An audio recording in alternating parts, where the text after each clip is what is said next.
آپ صلی اللہ علیہ وآلہ وسلم نے فرمایا، فجر اور اشراق، عصر اور مغرب اور عشاء کے درمیان سونے سے باز رہا کرو۔ ان فرمان میں بے شمار طبی حکمتیں پوشیدہ ہیں۔ مثلاً آج میڈیکل سائنس نے ڈسکور کیا کرۂ ارض پر فجر اور اشراق کے دوران آکسیجن کی مقدار سب سے زیادہ ہوتی ہے۔ اگر ہم اس وقت سو جائیں تو ہم اس آکسیجن سے محروم ہو جاتے ہیں اور یوں ہماری طبیعت میں بوجھل پن آ جاتا ہے۔ ہم آہستہ آہستہ چڑچڑے اور بیزار ہو جاتے ہیں۔ عصر سے مغرب اور مغرب سے عشاء کے درمیان بھی آکسیجن کم سے کم تر ہوتی چلی جاتی ہے۔ ہم اگر اس وقت بھی سو جائیں تو ہمارا جسم آکسیجن کی کمی کا شکار ہو جاتا ہے اور ہم 10 مہلک بیماریوں میں مبتلا ہو جاتے ہیں۔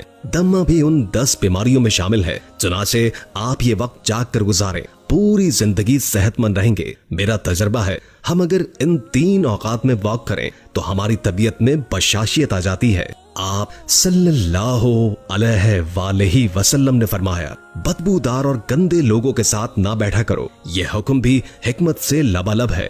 بدبو انسان کو ڈپریس کرتی ہے، جبکہ خوشبو ہماری توانائی میں اضافے کا باعث بنتی ہے۔ انسان اگر روزانہ 10 منٹ بدبودار اور گندے لوگوں میں بیٹھنا شروع کر دے تو یہ 20 دنوں میں ڈپریشن کا شکار ہو جائے گا۔ ہمارے رسول نے ہمیں شاید اس لیے بدبودار لوگوں سے پرہیز کا حکم دیا ہے۔ آپ بھی یہ کر کے دیکھیں، آپ کا مزاج بدل جائے گا۔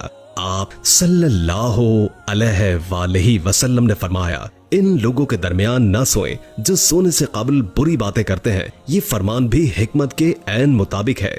آج سائنس نے ڈسکور کیا، نیند سے قبل ہماری آخری گفتگو ہمارے خوابوں کا موضوع ہوتی ہے اور یہ خواب ہمارے اگلے دن کا موڈ طے کرتے ہیں۔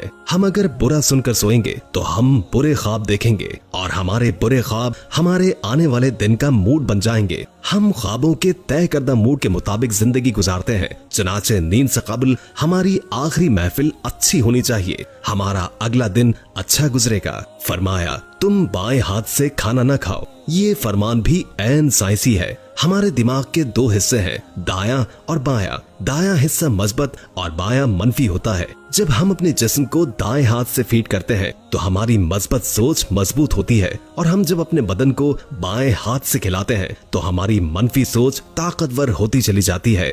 آپ مشاہدہ کر لیں، آپ کو بائیں ہاتھ سے کھانے والے اکثر لوگ منفی ملیں گے۔ یہ آپ کو ہمیشہ شکوہ شکایت، غیبت اور دوسروں کو نقصان پہنچاتے نظر آئیں گے۔ فرمایا، منہ سے کھانا نکال کر نہ کھاؤ۔ یہ فرمان بھی سائنس سے درست ثابت ہوتا ہے۔ ہمارے منہ سے 10 کروڑ سے 1 ارب تک بیکٹیریاز ہوتے ہیں۔ یہ بیکٹیریا مہلک جراثیم بن جاتے ہیں۔ یہ جراثیم ہمارے کھانے میں مل جاتے ہیں۔ یہ کھانا معدے میں جاتا ہے تو معدے کے غدود ان جراثیم کو مار دیتے ہیں، یوں یہ ختم ہو جاتے ہیں۔ لیکن جب ہم جراثیم سے ملے کھانے کو منہ سے نکالتے ہیں تو ان جراثیم کو آکسیجن مل جاتی ہے۔ یہ آکسیجن سیکنڈ کے ہزاروں حصے میں ان جراثیم کی تعداد کھربوں تک پہنچا دیتی ہے۔ یہ جراثیم معدے کے غدودوں سے بھی طاقتور ہوتے ہیں۔ جب ہم منہ سے نکلے لقمے کو دوبارہ منہ میں رکھتے ہیں تو یہ لقمہ معدے میں پہنچ کر زہر بن جاتا ہے اور یہ زہر ہمارے پورے نظام ہضم کو تباہ کر دیتا ہے۔ آپ کو زندگی میں کبھی ایسا کوئی شخص صحت مند نہیں ملے گا جسے منہ سے لقمہ نکال کر کھانے کی عادت ہو، جبکہ آپ کو ہونٹ بھیج کر اور آواز پیدا کیے بغیر کھانے والے لوگ ہمیشہ صحت مند ملیں گے۔ ہمارے رسول صلی اللہ علیہ وآلہ وسلم نے فرمایا، ہاتھ کے کڑاکے نہ نکالا کرو۔ سائنس کا کہنا ہے، ہم میں سے جو لوگ انگلیوں کے کڑاکے نکالتے ہیں ان کے جوڑ کھلنا شروع ہو جاتے ہیں اور یہ جلد آرتھرائٹس کا شکار ہو جاتے ہیں۔ یہ جوڑوں کے درد کی شکایت بھی کرتے ہیں۔ فرمایا، جوتا پہننے سے قبل اسے جھاڑ لیا کرو۔ ہماری زندگی کے عام واقعات میں کیڑے مکوڑے، بچھو، چپکلیاں، چھوٹے سانپ اور بھیڑیں ہمارے جوتوں میں پناہ لے لیتی ہیں۔ ہمارے بچے بھی جوتوں میں کیل، کانٹے اور بلیڈ پھینک دیتے ہیں۔ چنانچہ جب ہم جوتا پہنتے ہیں تو ہمارے پاؤں زخمی ہو سکتے ہیں یا پھر ہمیں کیڑے مکوڑے کاٹ لیتے ہیں۔ لہٰذا جوتا پہننے سے قبل اسے جھاڑ لینا ہمیشہ فائدہ مند رہتا ہے۔ فرمایا، نماز کے دوران آسمان کی طرف نہ دیکھو۔